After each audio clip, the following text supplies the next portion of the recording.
गिबियावनो गासैबो बर' रायजो राजा बिथांमोननिसिम आंनि अननाय आरो सिबिनायखौ जासिहरग्रोनाय जाबाय। दिनैनि मोनसे गोदान भिडिअआव नोंथांमोन गासैखौबो बरायनानै लाग्रोनाय जाबाय। जाय बिथांमोनहा आंनि चेनेलखौ साबस्क्राइब खालामाखै बिथांमोनखौ चेनेलखौ साबस्क्राइब खालामनो आरो भिडिअखौ जोबजासिम नायलांगोन होननानै आं आसा खालामबाय। दिनैनि मोनसे गोदान भिडिअआव आथिखालनि बिटिआरनि एबा बिटिसिनि राजखान्थिया मा हालोदाव दं दा बिनि सोमोन्दै माखासे दैदेनगिरिफोरा माखासे बिबुंथि होदों। दा बे बिबुंथिफोरखौ जोङो भिडिअनि गेजेरजों नायनानै लानि। बेनि उनाव गाव गावनि गोसोनि मोन्दांथिखौ जोङो फोरमायलायनि। इउपिपिएलनि गाहाय नेहाथारि बिथाङा मा बुंखो नायनानै लानि फैयो। बुंदों उदालगुरियाव 1 सेकेन्डआव सिफायनो हायो होननानै। मैयानिफ्राय दिनैसिमथ' 1 सेकेन्डनि बारलांबाय, सरकाराथ' बायाखै नङा होमबा। गतिके जोंहा बहाय रुप कुमार देजोंहाय खोथा गैया। जोंहा इउपिपिएल आरो बिजेपिनि जे दैदेनगिरिफोर दङ बियो माने मिनिट बाय मिनिट सेकेन्ड बाय सेकेन्ड दिनैल' नङा सिगांनिफ्रायनो जेब्लानिफ्राय सरकार दङ दादों अब्लानिफ्रायनो जोङो रायज्लायबाय थादों। जोङो मोजां सोमोन्दोआव दङ। बावहाय सरकार बायनाय सिफायनायनि जेबो बाथ्रा गैया। माबा मोनसे सोंनायाव माबा मोनसे बुंफ्लांदों खोमा, आं सान्दों बिथाङा बुंफ्लांदों आरो बुंफ्लांदोंबा बिथाङा थाबैनो निमाहा बिनांगौ। बिटिआरनि सिएम बिथां प्रमद बर' सारा मा बुंखो नायनानै लानि फै। চৰকাৰটো এনেকুৱা বস্তু নহয় কি আপুনি আঙুলি মূৰত ৰাখি পেলাই সদায় চলাব পাৰে। আৰু আমাৰ চৰকাৰটো এটা শান্তি প্ৰক্ৰিয়াৰ পিছত আহিছে। গতিকে যদি বড়োলেণ্ডত শান্তি নালাগে বা শান্তিৰ কথা কোনো নাভাবে তেতিয়া এই কথাবিলাক ভাবিব লাগে। আৰু মই কাৰো কথাত তেনেকৈ ক'ব বিচৰা নাই, কাৰণ সকলোৰে হাইকমাণ্ড আছে। আমি কিবা কথা পাতিবলৈ গ'লে হাইকমাণ্ডৰ লগত পাতিম। আৰু এতিয়ালৈকে আমাৰ তাত তেনেকুৱা নাই। কিছুমান ভাবিব পাৰে কিবা কিবি পলিটিকেল লেভেলত এই কথাবিলাক কমেণ্ট কৰে। কোনোবা কোৱা কথাটোত ইমান মাথা ঘামাব বিচৰা নাই। যেতিয়া তেনেকুৱা পৰিৱেশ আহে ইয়াৰ কাৰণে আমি আলোচনা কৰিম। আমাৰ সকলোৰে উদ্দেশ্য হ'ব লাগে যে বড়োলেণ্ড অঞ্চলৰ সামগ্ৰিক উন্নয়নটো কেনেকৈ কৰিম আৰু ইয়াত শান্তি প্ৰতিষ্ঠা কেনেকৈ সদায় ৰাখিম আৰু ভাল পৰিৱেশত কেনেকৈ এই অঞ্চলৰ ৰাইজক লৈ আমি আগবাঢ়ি যাম। মেডাম अनजालि दैमारिया मा बुंखो नायनानै लानि फै। 2003 मायथाइनि उनाव डेलिमिटेसन जायाखै आसामाव। बेवहाय बे समावहाय जेरै दङ बिदिनो थाबाय।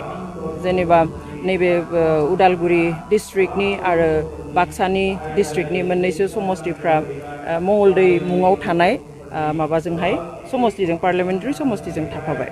बेयाव जोंहा बुंनांगौ खिन्थु जों बयबो आसा खालामना दङमोन जे डेलिमिटेसन जुदि जायोब्ला जोङो गोदानहै उदालगुरि मुङै पार्लियामेन्टारि समस्ति मोनसे मोनगोन। आरो बेनिखायनो दिनै 20 बोसोर नेनाय जाबाय। 20 बोसोर नेनायनि उनावहाय दिनै डेलिमिटेसननि बाथ्रा फैबाय।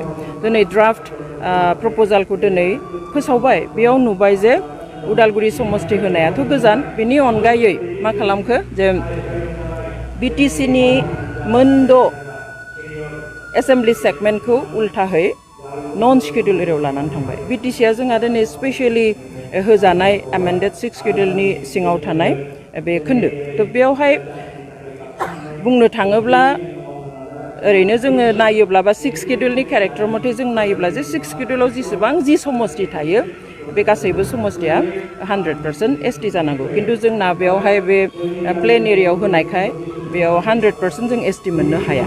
बेयाव टेकनिकेल प्रब्लेम थानायखाय थेवब्लाबो 80-85%खौ जोङो बिटिसिनि बेलायाव जों बेखौ मोन्दों। बेवहाय दा खिन्थु जोङो एसेम्बलि माबाखौ जुदि नायो जोङो समस्तिफोरखौ नायोब्लाबो 12थानिफ्राय 15था बारायबाय। खिन्थु बेयाव माने दुखुनांथावसो जाबाय उल्थाहै। जोङो 6थाल' एसटि मोनबाय। बांसिनखौनो 9थाखौनो दिनै जेनेरेल खालामनानै होबाय। दिनै जेनेरेलखौ जुदि 9था खालामबायब्ला जोंहा 6 शिडिउलनि सिङाव थानायनि मा मुलाम्फा जाखो? 6 शिडिउल एरिया जोंनो होनायनि मा मुलाम्फा जाखो? जेबो मुलाम्फा थाहैयाखसै। बेनिखाय दुखुनांथाव।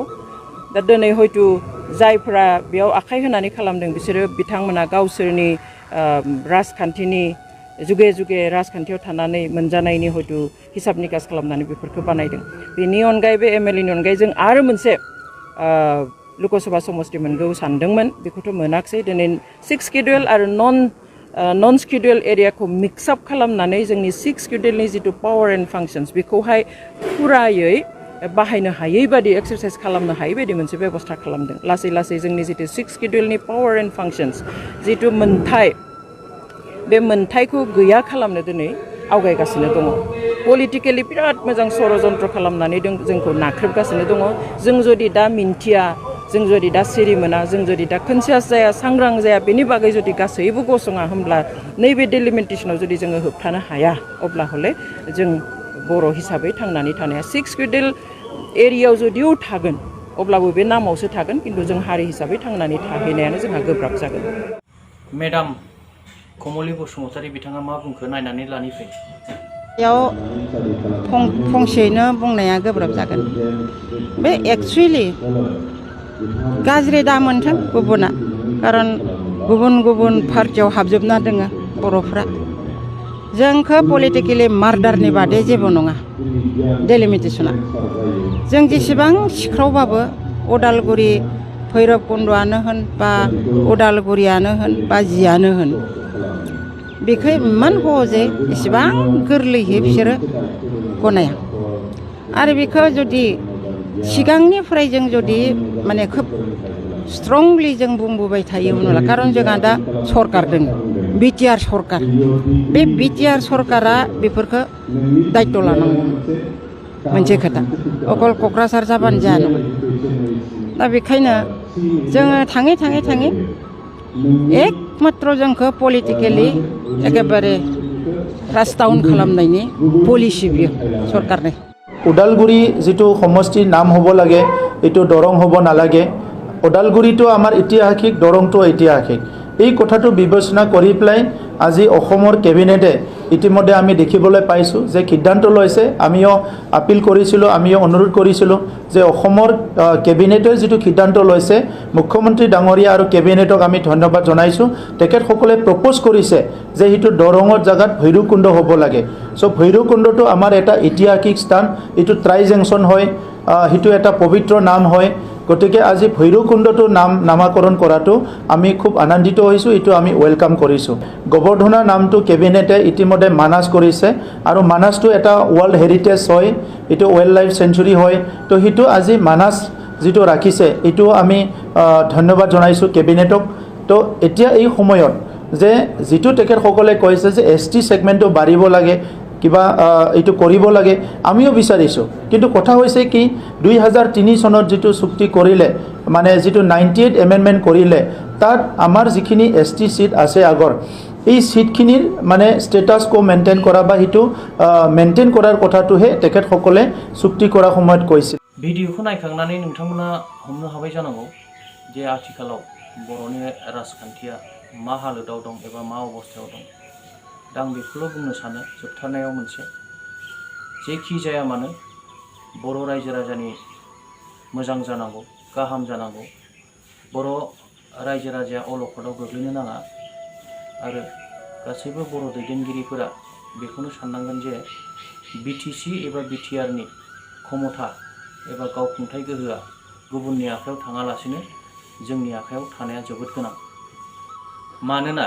बे गोहोखौ जोङो गासैबो बर' रायजो राजानि नाजानाय एबा दैदेनगिरिफोरनि नाजानाय आरो बर'नि माखासे बिग्रायारि बिर जोहोलावजोफोरनि थैनि बेसेनजोंसो जोङो बे खुंथाय गोहोखौ मोननो हादों बेनिखायनो जोङो गासैबो बर' रायजो राजाफोरा बे बिथिङाव सांग्रां जानाया जोबोद गोनां होननानै आं सानो दा बे भिडिअखौ नायनानै नोंथांमोना गोसोआव माबायदि मोन्दांथि मोनदों बेखौ कमेन्ट सेक्सनाव लिरनानै हरनो थाखाय गुरै खावलायबाय आरो जोबथारनायाव माबाफोर गोरोन्थि बुंफ्लांदोंब्ला एबा माबाफोर गोरोन्थि भिडिअफोर होफ्लांनाय जादोंब्ला बिनि सायाव निमाहा होगोन होननानै आङो गासैबो रायजो राजा बिथांमोननिसिम मिजिंथिबाय दा दिनैनि भिडिअखौ एसेयावनो दोनथ'नाय जाबाय गोजोन्थों।